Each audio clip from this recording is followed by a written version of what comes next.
ہر طرح کی حمد و ثنا اللہ رب العزت کے لیے ہے، جس نے ہمیں پیدا کیا اور ہمیں ہدایت بخشی۔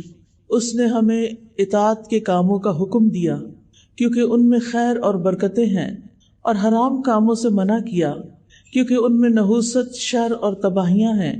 میں اپنے رب کی حمد کرتی ہوں اور اس کا شکر ادا کرتی ہوں، اس کی ان نعمتوں پر جن کو اس کے سوا کوئی شمار ہی نہیں کر سکتا، ان نعمتوں پر جن کو ہم جانتے ہیں، اور ان نعمتوں پر بھی میں اللہ کا شکر ادا کرتی ہوں جن کو ہم جانتے ہی نہیں ہیں، لیکن ہم ان نعمتوں سے فائدہ اٹھا رہے ہیں۔ اللہ سبحانہ تعالیٰ نے ہمیں پیدا کیا اور پیدا کر کے یوں ہی چھوڑ نہیں دیا، بلکہ ہماری ہدایت کا بھی انتظام کیا۔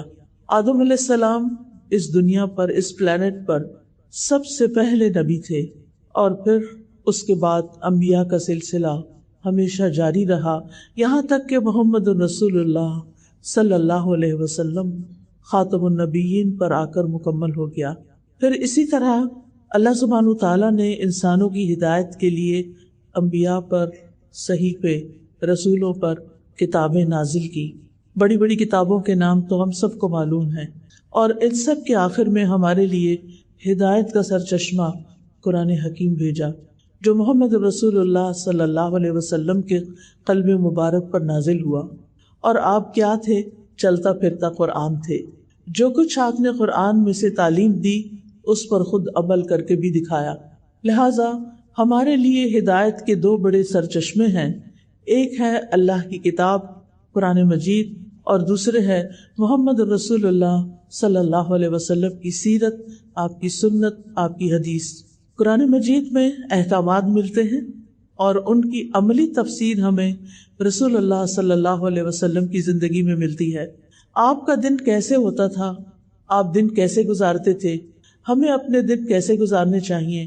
اپنی زندگی کیسے گزارنی چاہیے؟ اس کے بارے میں ہمیں ضرور رہنمائی حاصل کرنی چاہیے۔ اس دنیا میں رہتے ہوئے کامیابی کے راستے کون سے ہیں، اور حقیقی کامیابی کس چیز کا نام ہے، یہ ہم سب کو معلوم بھی ہونا چاہیے، اور اس کی یاد دہانی بھی ہوتی رہنی چاہیے۔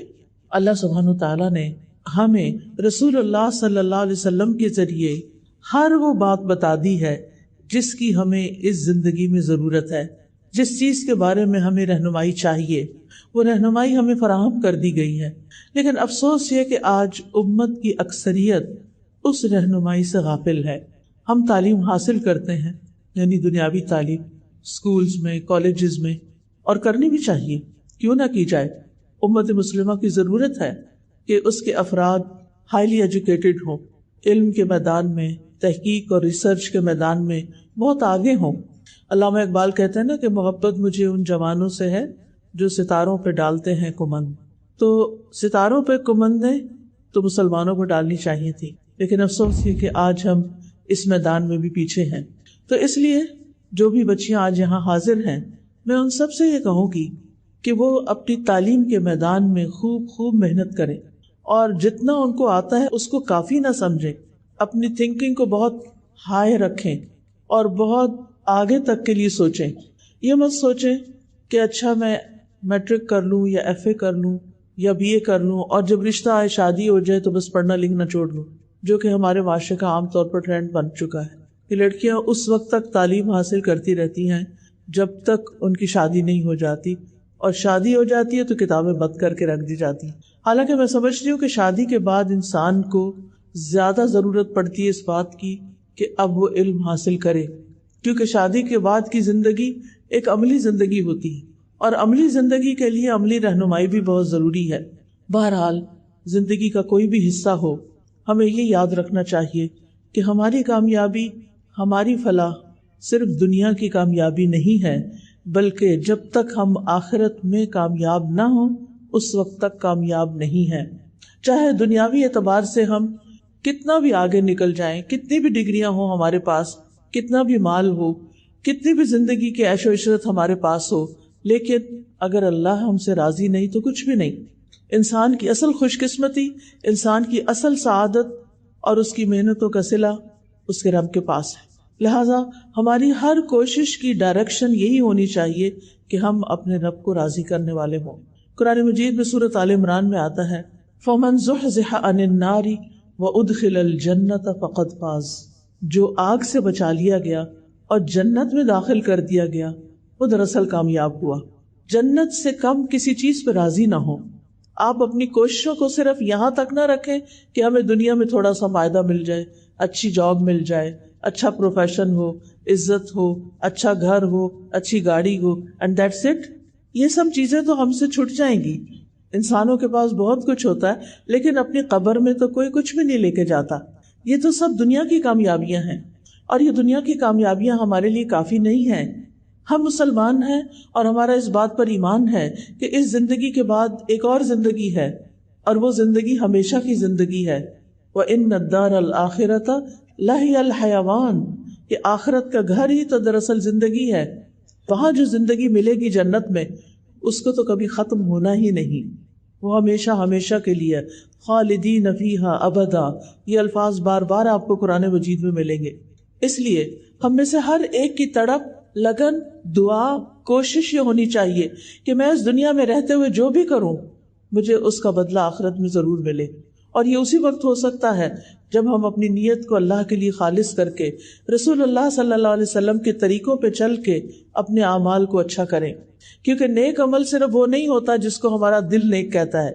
نیک عمل وہ ہوتا ہے جس کو اللہ رب العزت نے نیک قرار دیا ہے، جس کے اندر اخلاص ہو اور اتباع ہو، اخلاص کے اللہ کے لیے ہو اور اتباع رسول اللہ صلی اللہ علیہ وسلم کا ہو۔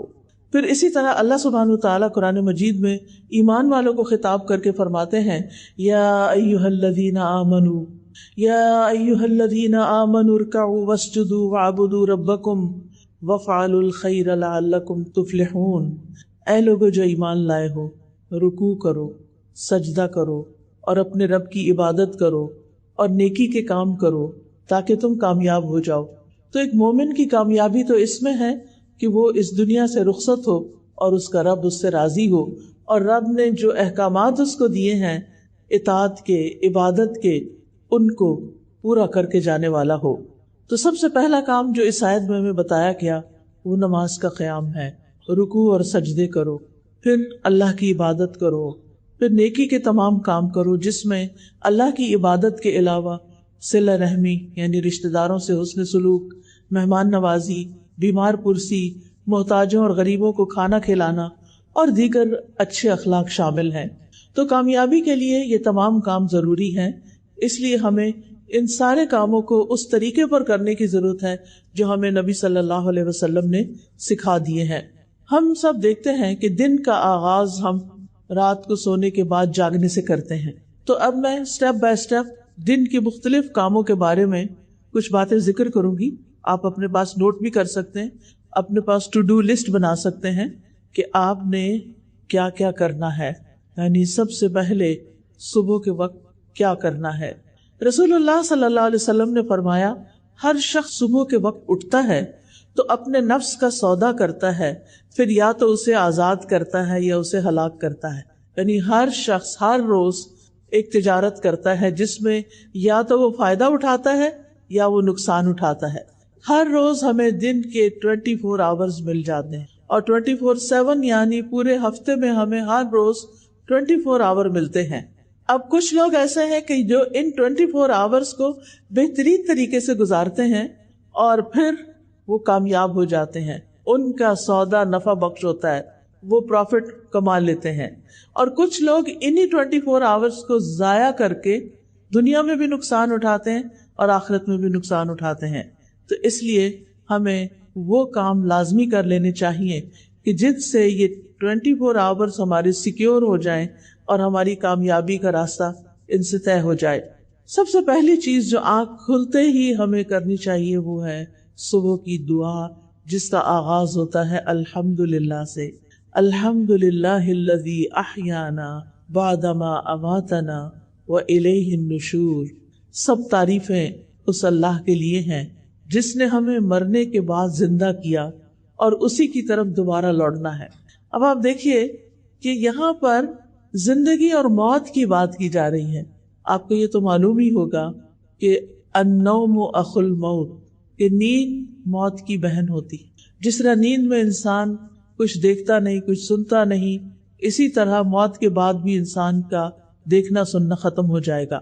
اب آپ دیکھیے کہ قرآن مجید سے ہمیں پتہ چلتا ہے کہ ہم جب رات کو سوتے ہیں تو ہماری ایک روح لے لی جاتی ہے۔ اسی وجہ سے وہ روح آپ دیکھیں کہ جہاں جہاں جاتی ہے، جو جو کچھ دیکھتی ہے، اس کا ایک کنیکشن انسان کے ساتھ بھی ہوتا ہے۔ تو اسی کی بنا پہ ہم خواب دیکھتے ہیں، اور بعض اوقات وہ انسان جو ہے وہ بہت سفر طے کر رہا ہوتا ہے، جو لوگ دنیا سے گزر چکے ہیں ان سے جا کے مل رہا ہوتا ہے، تو یہ دراصل روحوں کی ملاقات ہوتی ہے۔ تو جس شخص کو اللہ تعالیٰ زندگی دیتا ہے اس کی روح واپس اس کے جسم میں صبح جاگتے ہی لوٹا دی جاتی ہے، اور جن کی موت نیند کے اندر لکھی ہوتی ہے ان کی روح واپس نہیں آتی۔ اسی لیے آپ نے ضرور یہ سنا ہوگا کہ فلاں شخص سویا تو پھر اٹھا ہی نہیں، کیونکہ اس کی وہ روح جس پر اس کی زندگی کا دار و مدار تھا وہ اس کو واپس نہیں دی گئی۔ تو یاد رکھیے ہماری زندگی اور ہماری موت ٹوٹلی اللہ سبحانہ و تعالیٰ کے کنٹرول میں ہے۔ اس لیے ہر روز جب صبح ہمیں زندگی کا ایک اور دن ملتا ہے تو ہمیں کیا کرنا چاہیے؟ اللہ کا شکر ادا کرنا چاہیے کہ مجھے ایک اور دن مل گیا، اور پھر خوش ہونا چاہیے کہ مجھے اپنی آخرت کی کمائی کے لیے مزید وقت مل گیا ہے۔ اور یاد رکھیے کہ جب انسان شکر ادا کرتا ہے تو اللہ تعالیٰ کا وعدہ ہے لَإِن شَكَرْتُمْ لَأَزِيدَنَّكُمْ، اگر تم نے شکر ادا کیا تو میں تمہیں اور زیادہ عطا کروں گا۔ جو بندہ شکر گزار ہوتا ہے، گریٹفل ہوتا ہے، اس کی نعمتوں میں اضافہ ہوتا چلا جاتا ہے۔ پھر آپ دیکھیے کہ ہم عام طور پر بھی اللہ سبحانہ تعالیٰ کی اللہ کی تعریف کیوں کریں؟ آپ دیکھتے ہیں کہ قرآن مجید سے ہمیں پتہ چلتا ہے کہ کائنات کی ہر چیز اللہ کی تسبیح بیان کر رہی ہے۔ اگر یہ پہاڑ اور یہ درخت اور یہ پھول اور پھل اور یہ پتے اور یہ تمام چیزیں اللہ کی تسبیح کرتی ہیں تو پھر ہم پیچھے کیوں رہیں؟ ہمیں تو اللہ تعالیٰ نے افضل المخلوقات بنایا ہے، باقی چیزوں کو ہمارے لیے بنایا ہے۔ اگر آپ کے گھر پہ لگا ہوا درخت اللہ کی تسبیح کر رہا ہے اور آپ سو ہی رہے ہیں تو آپ سوچئے کہ پھر اللہ کے نزدیک وہ درخت زیادہ اچھا ہے جو اس کی تعریف کر رہا ہے، یا وہ انسان جو شیطان کے بہکاوے میں آ کے غافل ہو کے نماز کے وقت میں سو رہا ہے۔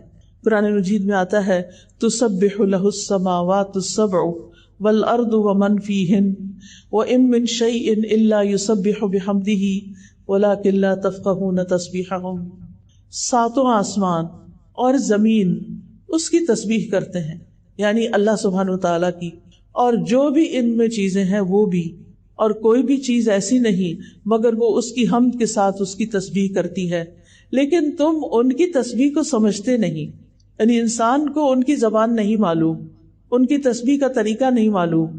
بے شک وہ ہمیشہ سے بردبار نہایت بخشنے والا ہے، یعنی اللہ رب العزت انسانوں کو معاف کر دیتا ہے کہ جس وقت ساری کائنات اللہ کی حمد بیان کر رہی ہوتی ہے، سارے فرشتے اللہ تعالیٰ کی عبادت میں لگے ہوئے ہوتے ہیں، وہاں ایک انسان جس کو اختیار دیا گیا، جس کو اللہ تعالیٰ نے چوائس دے دی ہے، وہ اپنی چوائس سے اللہ کی عبادت کرے تو ساری مخلوق سے افضل ہو جاتا ہے، اور جب وہ اللہ کی دی ہوئی اس آزادی سے فائدہ نہیں اٹھاتا اور اللہ کی نافرمانی کرتا ہے تو ساری مخلوقات سے زیادہ نچلا ہو جاتا ہے۔ ثم رددناہ اسفل سافلین، اسفل سافلین، سافل کہتا ہے نیچے گرنے والے کو، اور اسفل جو سب سے نیچے جا گرے۔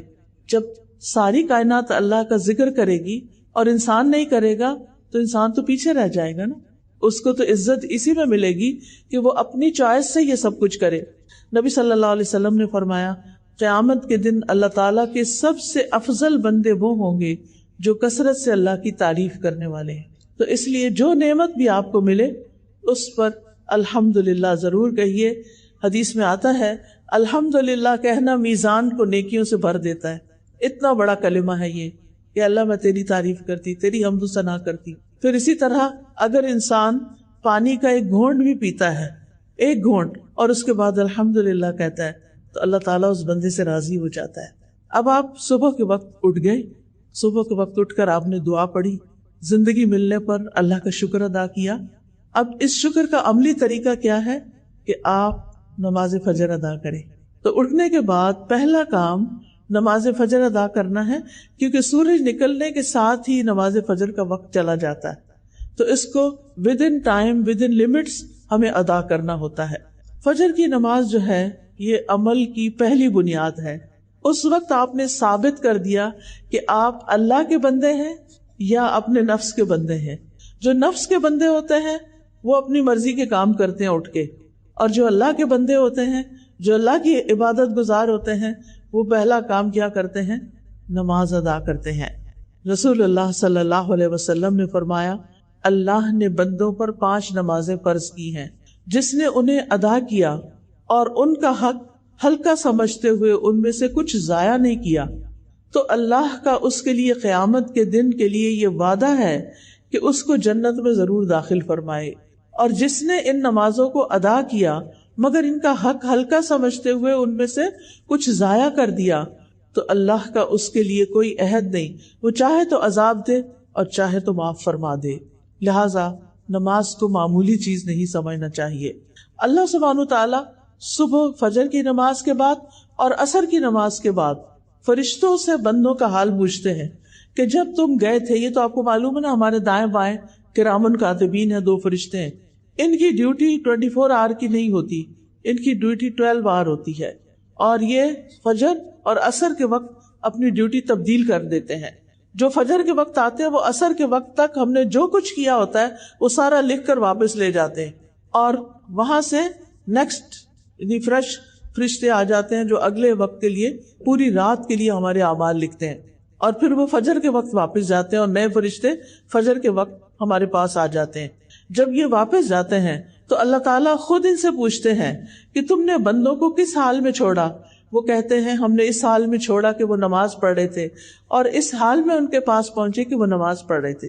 تو جو شخص فجر اور عصر کی نماز کا اہتمام کرتا ہے اس کی ڈیلی رپورٹ اللہ سبحانہ وتعالیٰ کے پاس بہت بہترین جاتی ہے کہ وہ نماز پڑھ رہے تھے. پھر آپ دیکھیے کہ قیامت کے دن سب سے پہلا سوال بھی کس کے بارے میں ہوگا؟ نماز کے بارے میں. اگر نماز درست ہوئی تو ساری چیزیں ٹھیک ہو جائیں گی، اور اگر نماز درست نہیں تو سارے اعمال میں بگاڑ آ جائے گا. رسول اللہ صلی اللہ علیہ وسلم نے فرمایا، وہ آدمی ہرگز آگ میں نہیں جائے گا جس نے سورج نکلنے سے پہلے اور سورج غروب ہونے سے پہلے نماز پڑھی، یعنی فجر اور عصر کی نماز پڑھی. اور پھر نماز پڑھنے سے اللہ تعالیٰ بندے کے رزق کا وعدہ بھی کرتے ہیں. فرمایا وَأْمُرْ أَهْلَكَ بِالصَّلَاةِ وَاصْطَبِرْ عَلَيْهَا لَا نَسْأَلُكَ رِزْقًا نَحْنُ نَرْزُقُكَ. اور اپنے گھر والوں کو نماز کا حکم دیجیے اور اس پر خوب کاربند رہیے، ہم تم سے کسی رزق کا مطالبہ نہیں کرتے، ہم ہی تمہیں رزق دیں گے.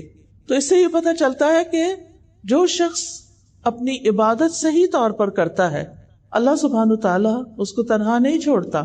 نماز سے انسان کے گھر میں برکت آتی ہے، اس لیے خود بھی نماز ادا کرنی چاہیے اور گھر والوں کو بھی اس کا حکم دینا چاہیے. فجر کی سنتوں کو کبھی نہ چھوڑیں. نبی صلی اللہ علیہ وسلم نے فرمایا، فجر سے پہلے کی 2 رکعتیں دنیا اور جو کچھ اس میں ہے اس سے بہتر ہے. یعنی فجر کی سنتیں بہتر ہیں کس سے؟ پوری دنیا سے. اگر آپ کو پوری دنیا بھی مل جائے تو بھی وہ کم ہے بنسبت اس کے کہ آپ 2 رکعت نماز سنت ادا کریں. اور اگر سنت کا اتنا بڑا اجر ہے تو پھر فرض کا کیا ہوگا؟ یاد رکھیے، فجر کے وقت سوئے رہنے کی مذمت ہے.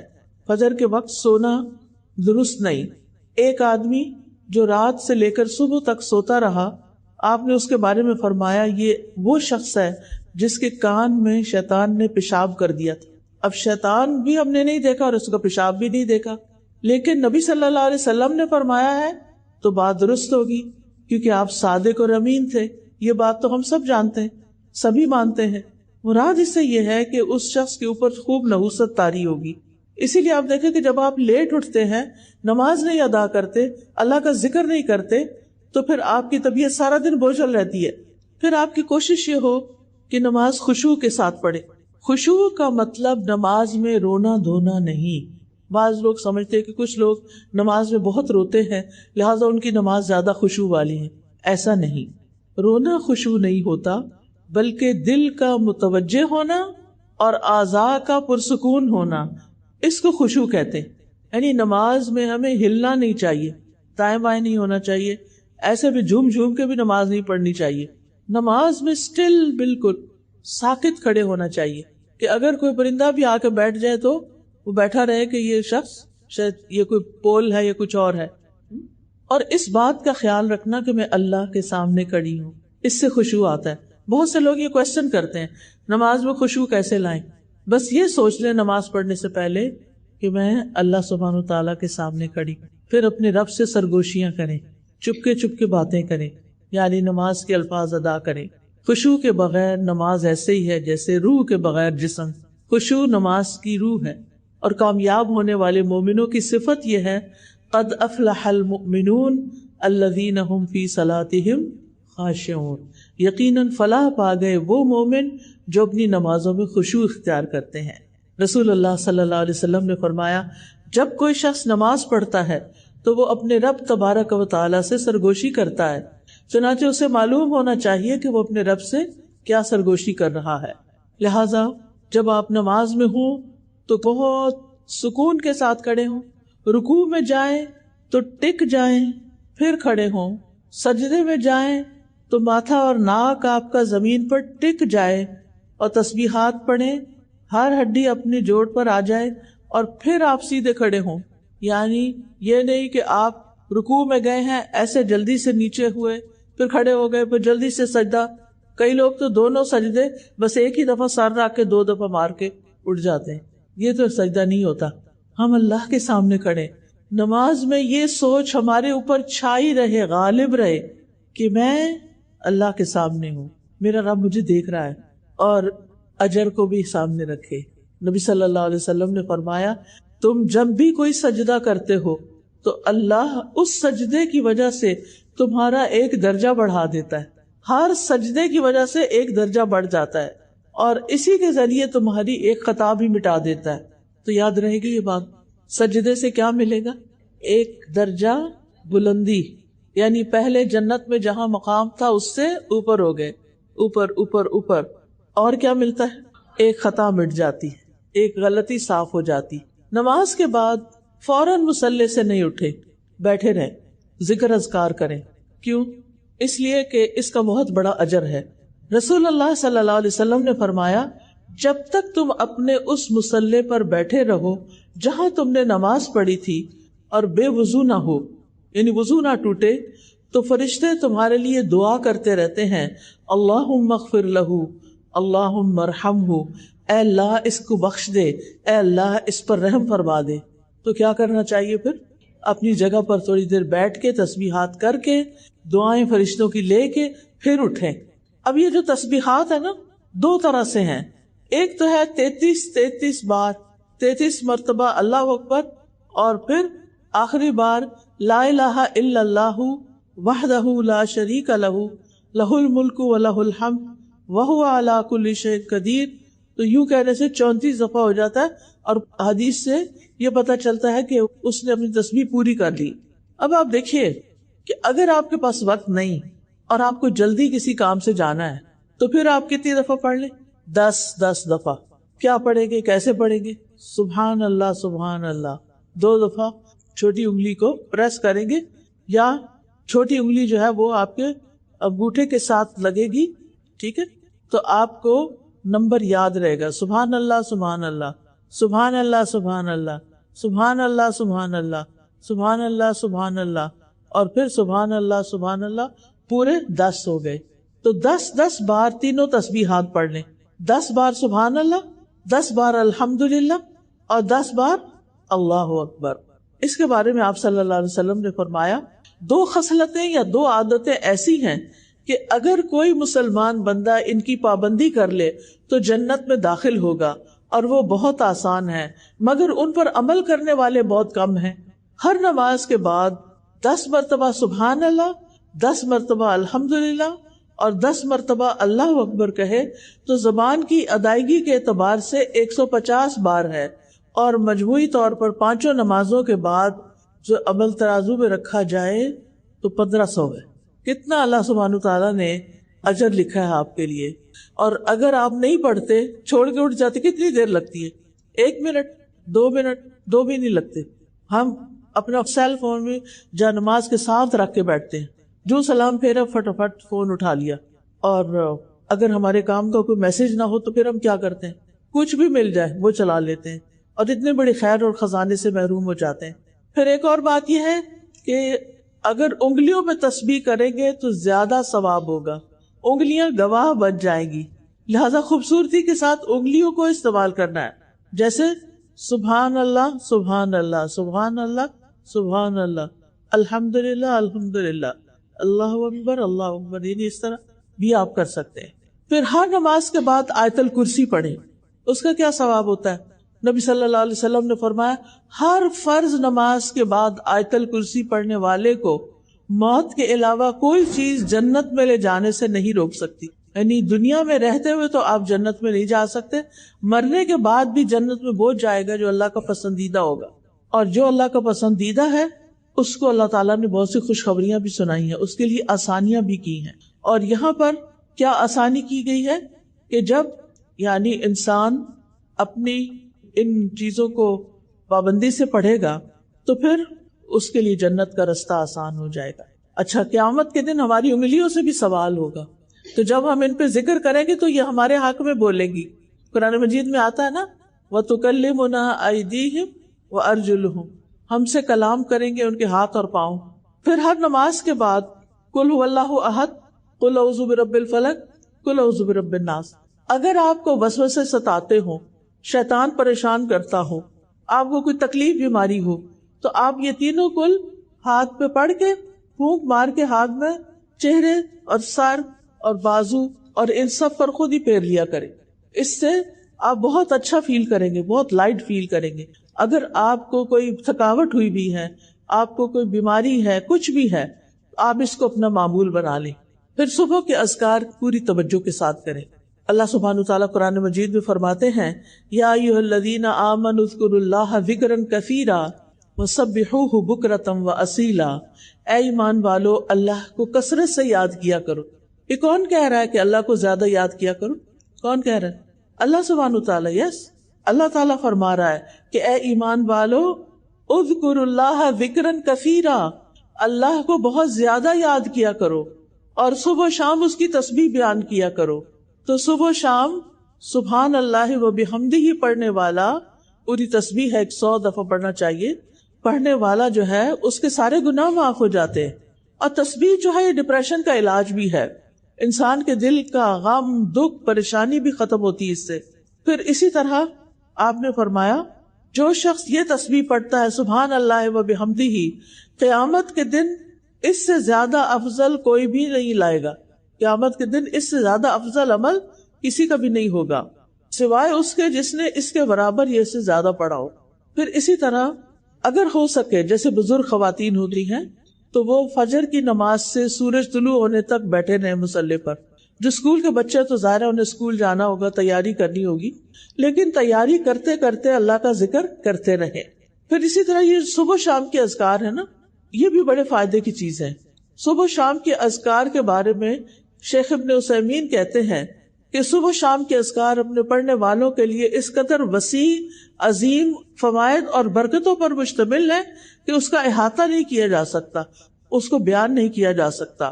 صبح و شام کے اذکار دل اور روح کی غذا ہے، دل میں سکینت ہوتی ہے، اطمینان ہوتا ہے، راحت اور مسرت حاصل ہوتی ہے۔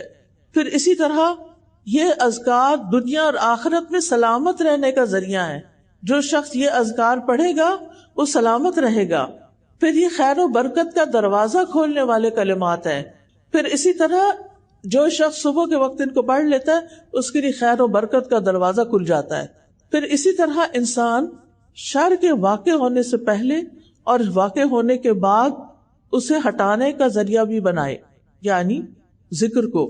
پھر آپ دیکھیے کہ ذکر کرتے ہوئے انسان اللہ کی نعمتوں کو یاد کرتا ہے، اس کی مہربانی کو یاد کرتا ہے، اللہ کے سامنے اپنے عجز و انکساری کا اظہار کرتا ہے۔ اور پھر یہ ذکر جو ہے یہ انسان کے لیے دشمن کے مقابلے میں جیسے زرہ ہوتی ہے نا، ویسے ہی ہیں۔ صبح شام کے اذکار کے بعد آپ قرآن مجید کھولیں، چاہے 1 صفحہ پڑھیں چاہے آدھا صفحہ پڑھیں، کیونکہ قرآن مجید میں آتا ہے ان قرآن الفجر کان مشہودا، کہ فجر کے وقت کا قرآن اس میں فرشتے حاضر ہوتے ہیں۔ ہر ایک اپنی اپنی سہولت کے مطابق قرآن مجید کا کچھ حصہ ضرور پڑھیں۔ قرآن غموں کا علاج ہے، سکون کا ذریعہ ہے، قرآن کی تلاوت سے اجر ملتا ہے، ایک حرف کے نتیجے میں کیا ملتا ہے؟ 10 نیکیاں. اور پھر کہتے ہیں کہ الف لام میم یہ بھی قرآن کے حروف ہیں.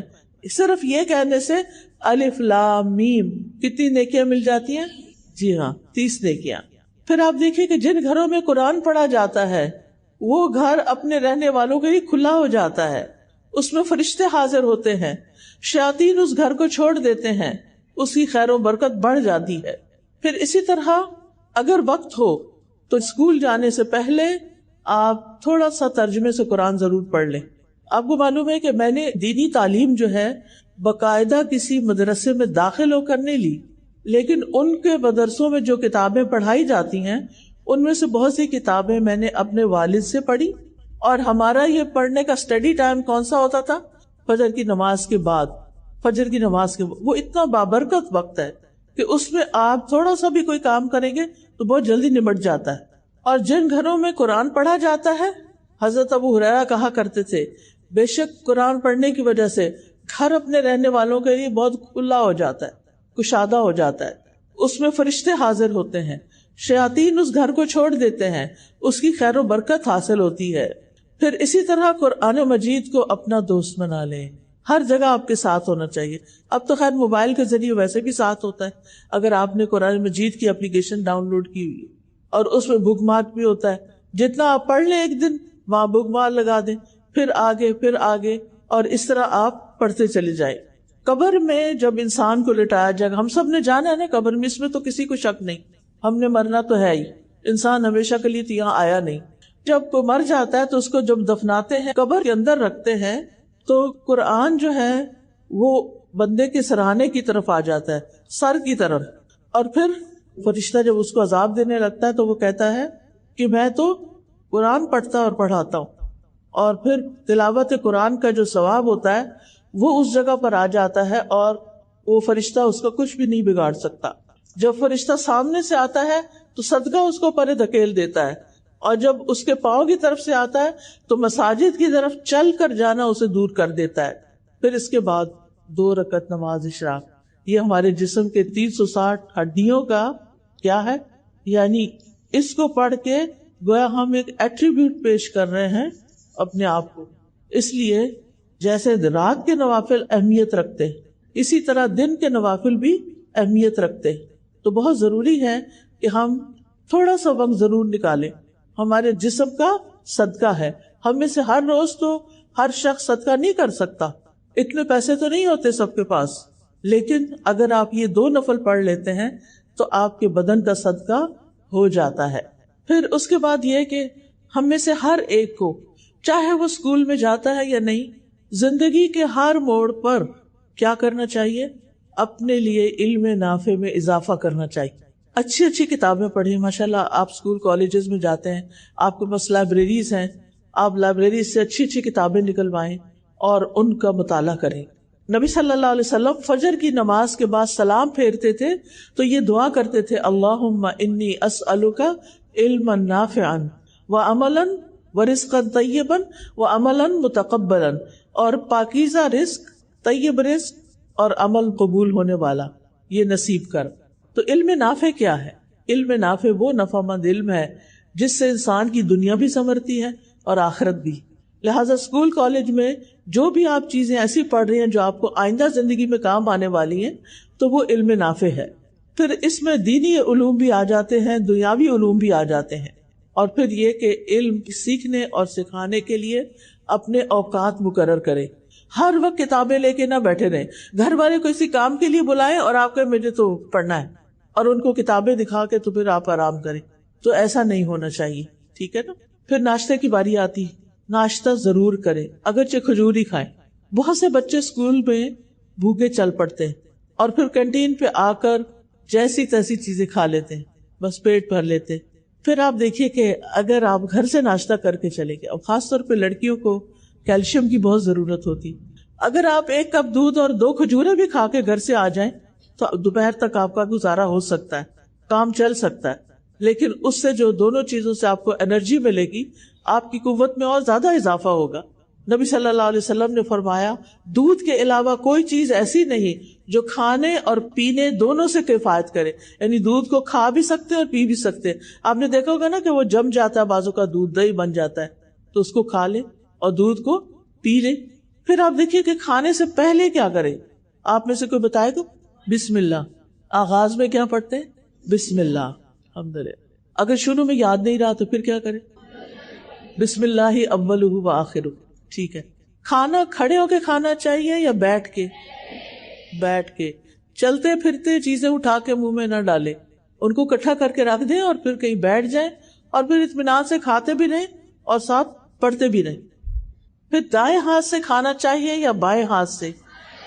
دائیں ہاتھ سے. ہر لقمہ اور ہر گھونٹ لے کر کیا پڑھنا چاہیے؟ الحمدللہ. اس سے کیا فائدہ ہوتا ہے؟ کیا فائدہ ہوتا ہے؟ ایک دفعہ الحمدللہ کہنے سے میزان نیکیوں سے بھر جاتا ہے. یعنی اللہ سبحانہ تعالیٰ کو اپنی حمد بہت پسند ہے. پھر آپ دیکھیے کھانا کھانے کے بعد کی دعائیں کس کس کو آتی؟ ماشاءاللہ کچھ ہاتھ کڑے ہیں. جس کو نہیں آتی، آپ لوگ کے ذہن بہت زرخیز ہیں، بہت جلدی آپ یاد کر سکتے ہیں. آپ یہ کر سکتے ہیں کہ کھانے کی دعائیں لے کے ان کا پوسٹر جو ہے وہ آپ گھر کی کسی وال پہ لگا لیں، جو کچن میں کھانا کھاتے ہوئے آپ کی نظر اس پہ پڑے. اور پہلے سے ہی تیاری کر لے کے، کیونکہ اتنی ایج جب ہم نہیں نا کچھ پڑھتے تو پھر ہمیں پڑھنے کی عادت بھی نہیں ہوتی. تو لہٰذا بہت ضروری ہے کہ ہم کیا کریں؟ دعا پڑھیں.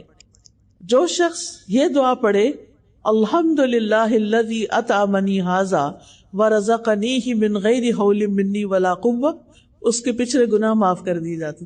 سبحان اللہ. یعنی اللہ تعالیٰ ہمیں کھلا رہا ہے، پلا رہا ہے، اور ہم ایک اس کا شکر ادا کر دیتے ہیں کہ اللہ آپ نے مجھے کھانا دیا، آپ کا رزق ہے، میری کوئی قوت اور طاقت نہیں تھی اس کو لانے میں، تو اللہ تعالیٰ اس کے گناہ معاف فرما دیتے ہیں.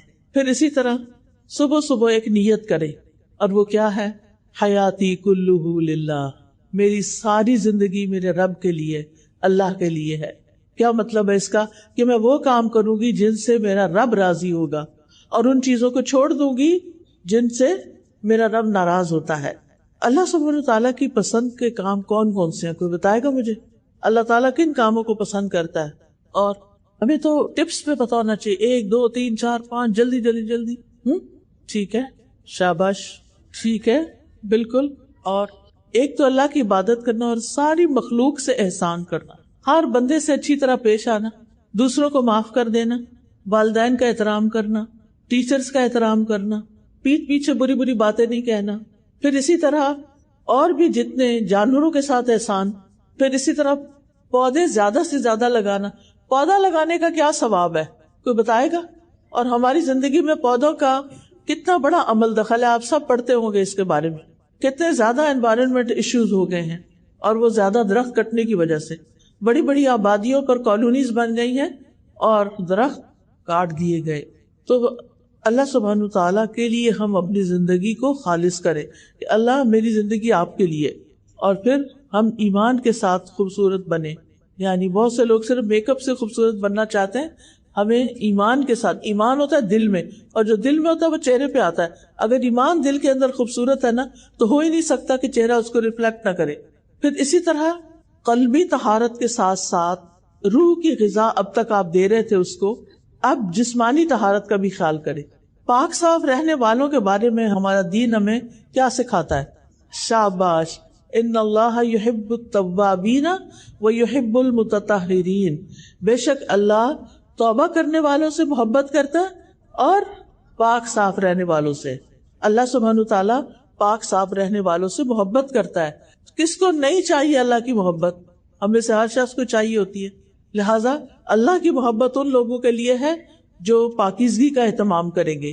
پھر آپ دیکھیے کہ طہارت میں جسم، ناخن، بدن، سکن، بال، ان سب کی طہارت کا خیال کرنا چاہیے. مسواک کرنا. مسواک کرنے کے کیا فائدے آپ میرے کو بتائے گا؟ جی، منہ کی پاکیزگی اور رب کی خوشنودی حاصل ہوتی ہے. شاباش. پھر اس کے بعد آپ دیکھیں کہ نبی صلی اللہ علیہ وسلم تو اتنی کثرت سے مسواک کرتے تھے کہ دن یا رات میں جب بھی سو کر اٹھتے تھے تو وضو سے پہلے آپ مسواک کیا کرتے تھے. وضو سے بھی پہلے مسواک، پھر وضو کے بعد کی دعا. اس کے پڑھنے کا کیا ثواب ہے؟ جو شخص وضو کرے اور اچھی طرح وضو کرے اور یہ دعا پڑھے، اشہد ان لا الہ الا اللہ